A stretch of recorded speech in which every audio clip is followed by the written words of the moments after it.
Hello everyone and welcome back to the series where I talk about how my plants are doing, living outside. And today I don't want to focus on a specific group of plants. I just want to give a quick update on what is going on. I actually haven't completely filmed the entire collection yet. I haven't also posted the first video yet. Today is August 25th. And the past 3 videos, I want to say, still need to be edited. I filmed those over a week ago, but there was an intense thunderstorm, and that inspired me to maybe you can see how intense it really was. There are even little building pieces lying around here, so oops. But yeah, that inspired me to maybe talk a little bit about the pros and cons of growing outside that I have experienced so far. So I think I already talked a lot about the pros, right? You get the sunlight, get the day-night temperature differentials, you get rainwater, and also, I don't think I mentioned this actually, but you also save a lot of energy. Oh my god, because I'm just having it's early morning, having my tea. This is just a beautiful, beautiful scent shop. Anyways, if you're interested in my tea collection, because I just ordered a bunch, let me know. I'm going to tell you about my tea, but that's not the topic of today's video. I mean, kind of is because I'm spilling the tea right now, but let's get back to the pros of growing outside. I think, we have the light that's so much more intense and the plants love it. You have the air movement, you have rainwater, you have the day-night temperature differentials. So all of these things are extremely beneficial to the plants. But then one thing I didn't mention at all yet is that you save a lot of energy, because I typically would grow the plants inside under lights, right? And summer is when the days are longest. So before, I would sometimes have the lights on for easily 16 hours a day. And even if you have LED panels, that takes a major toll on the environment, because you use up so much energy. And if you grow orchids, and like me, it's mostly orchid species, and there is also a certain level of conservationism in your reasoning why you grow these plants, and then to go ahead and spend so much energy on maintaining them, it's a bit ironic. So, being able to move them outside is a big help. And so I'm really happy I can grow them outside and save a lot of energy on the electricity. However, I guess, as you can see, a major drawback is just in general the lack of control, and I guess the intensity of the elements is just a major drawback for me, right? We have the sun, right, that burns. If there's a cold spell or something, you have to take them inside again. I don't know, if you have these thunderstorms, you have to be prepared. If you have heat waves, you have to be prepared.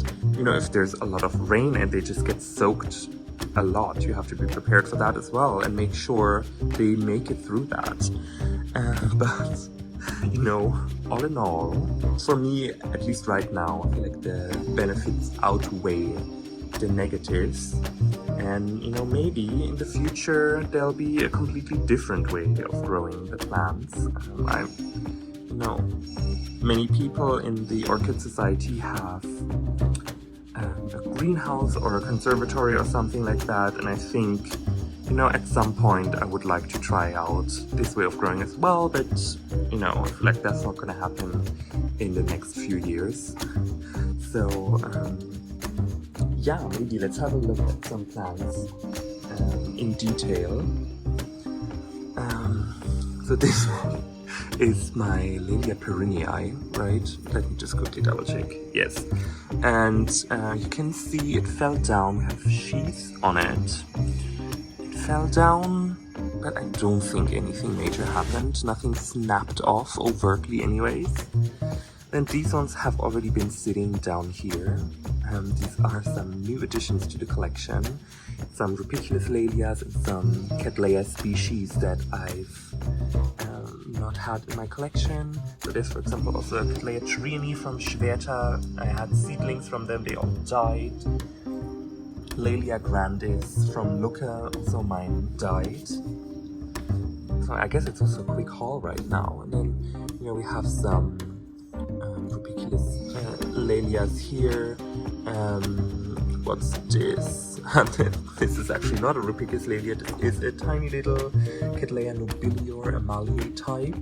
I think I have two Walkeriana 4N, allegedly anyways. Yeah, then this is another Cattleya Walkeriana semi-alba, and it started some new growths here, which is super exciting. I'm sorry, probably the construction noise is driving everyone insane. I can definitely tell you it is adding a little to my stress levels. Anyways, and this is Laelia, what was it again? Randy, I want to say. That is new from Orchids and More. I know I said I wasn't gonna order from them anymore, but they have this plant, and you know, I feel like these ridiculous Laelias, if you want to grow a collection of them, you just have to jump whenever you see them, because usually they're just offered as little one-offs, right? It's like, oh look, we just got in this one. So yeah, anyways, then what fell here? Oh, this is the Laelia Laurii alba. And yeah, I'm just gonna put it back into the pot like this. But also for this one, I don't think anything happened. If anything at all, probably the roots are gonna be like, But on the other hand, if you're an epiphytic species, you should have evolved to handle fall damage, right? So yeah. Anyways, this is also a new plant I got. This was supposed to be a Schomburgia or Laelia, I guess. Lyonsii, if you pronounce it like that. However, came labeled as Cattleya ericolor. And I mean, I've seen larger Cattleya ericolor. This is not what Cattleya ericolor looks like at all. At all. The pseudobulbs, the sheaths on the bulbs, the number of leaves, and everything. So I think this is actually the plant I ordered. It just came with the wrong tag. Let me know in the comments what you think. But to me, this doesn't look like a Cattleya species because of the sheath, right? Usually for the Cattleya species, you have like one continuous sheath on them. No? And this one looks more like on a Laelia anceps, for example, where you have like multiple sheaths that just, I don't know, maybe I'm just making it up. Also the pseudobulb shape, it doesn't really match the plant I'm expecting, so let me know what you think about that. Okay, if we continue, I already saved these two. This is the Laelia maxima that came from Afri Orchids in 2021. Nina actually has the sibling of this orchid.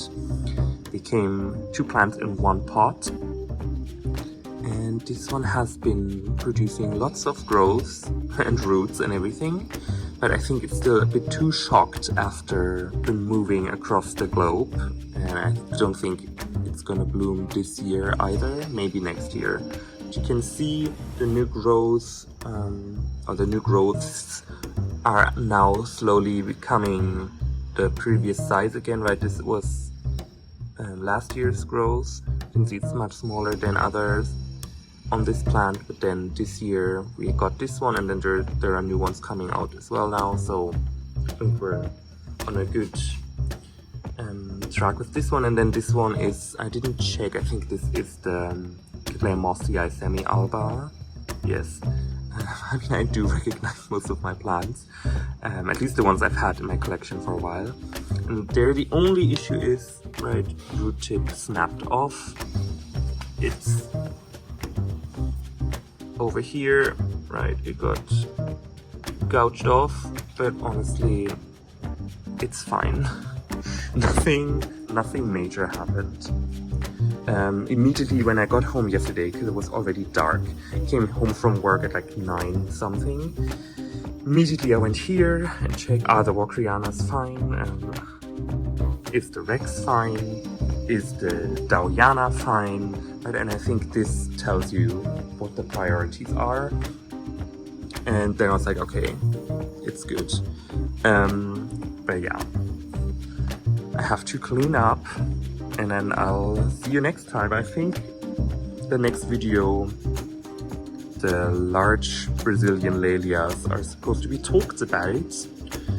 And yeah, I don't know if you can see, this corporata has something happening.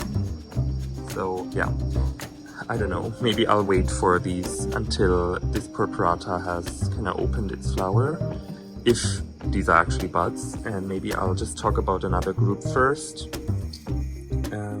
But yeah, I'm already starting to clean up. You can see how much rain also fell, which is great because that means I don't have to water. But yeah, anyways, thanks a lot for watching. See you later. Boom.